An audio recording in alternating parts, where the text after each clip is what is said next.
दिल्ली वालों, अगर आपके घर के बाहर या गली में 10 साल पुरानी डीजल या 15 साल पुरानी पेट्रोल गाड़ी खड़ी है तो ये खबर आपके लिए बेहद अहम है।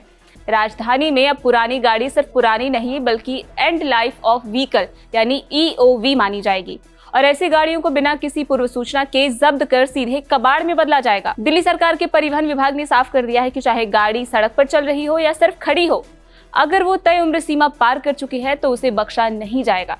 दिल्ली में लागू नियमों के मुताबिक 10 साल से अधिक पुराने डीजल वाहन और 15 साल से अधिक पुराने पेट्रोल वाहन EOV की श्रेणी में आते हैं और इसके साथ ही BS3 और उससे नीचे के एमिशन स्टैंडर्ड्स वाले वाहन भी कार्रवाई के दायरे में हैं। विभाग ने सार्वजनिक नोटिस जारी कर कहा है कि ऐसी वाहनों को कानून के अनुसार बिना किसी पूर्व सूचना के जब्त कर स्क्रैप कर दिया जाएगा। यानी अब सिर्फ चालान या जुर्माने का मामला नहीं है बल्कि वाहन की स्थायी जब्ती और कबाड़ में तब्दील किए जाने तक की कार्रवाई है।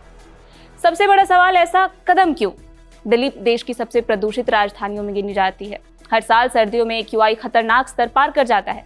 विशेषज्ञों के मुताबिक वाहनों से निकलने वाला धुआं प्रदूषण का बड़ा स्रोत है। खासकर पुराने डीजल इंजन ज्यादा पार्टिकुलेट मैटर छोड़ते हैं।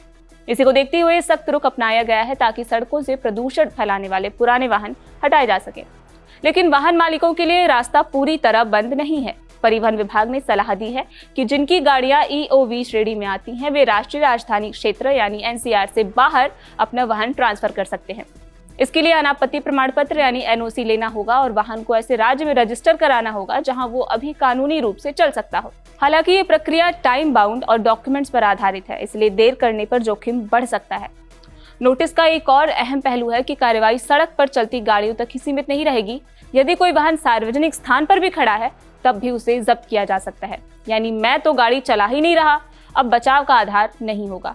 परिवहन विभाग के अधिकारियों ने संकेत दिया है कि जल्द ही विशेष अभियान चलाकर ऐसे वाहनों की पहचान और जब्ती की प्रक्रिया तेज की जाएगी। ये कदम उन लंबे समय से उठती मांगों के बीच आया है जिनमें 15 साल से ज्यादा पुराने वाहनों पर पूर्ण प्रतिबंध की बात कही जाती रही है। समर्थकों का तर्क है कि इससे प्रदूषण में ठोस कमी आ सकती है। वहीं आलोचकों का कहना है कि मध्यम वर्ग और छोटे व्यवसायियों पर इसका आर्थिक बोझ पड़ेगा, खासकर उन लोगों पर जो अभी नई गाड़ी खरीदने की स्थिति में नहीं है। तो अब आपको क्या करना चाहिए? सबसे पहले अपने वाहन की रजिस्ट्रेशन तिथि जांचिए। अगर आपकी डीजल गाड़ी 10 साल या पेट्रोल गाड़ी 15 साल पार कर चुकी है तो अब आपको क्या करना चाहिए? सबसे पहले अपने वाहन की रजिस्ट्रेशन तिथि जांचिए। अगर आपकी डीजल गाड़ी 10 साल या पेट्रोल गाड़ी 15 साल पार कर चुकी है तो तुरंत वैधानिक विकल्पों पर विचार करें। NOC लेकर बाहर ट्रांसफर या अधिकृत स्क्रैपिंग सेंटर पर अपनी इच्छा से वाहन जमा करा दीजिए। लापरवाही आपको सीधे वाहन जब्ती तक ले जा सकती है। दिल्ली में प्रदूषण के खिलाफ ये अब तक के सबसे सख्त कदमों में से एक माना जा रहा है। सवाल यह है कि क्या ये फैसला वाकई हवा साफ करेगा या फिर नई बहस को जन्म देगा? आने वाले दिनों में इसका असर सड़कों पर भी दिखेगा और अदालतों में भी। नोटिस में ट्रांसपोर्ट डिपार्टमेंट ने वाहन मालिकों को स्पष्ट सलाह दी है कि वे नो ऑब्जेक्शन सर्टिफिकेट यानी NOC प्राप्त करें और अपनी गाड़ियों को NCR से बाहर स्थानांतरित कर लें।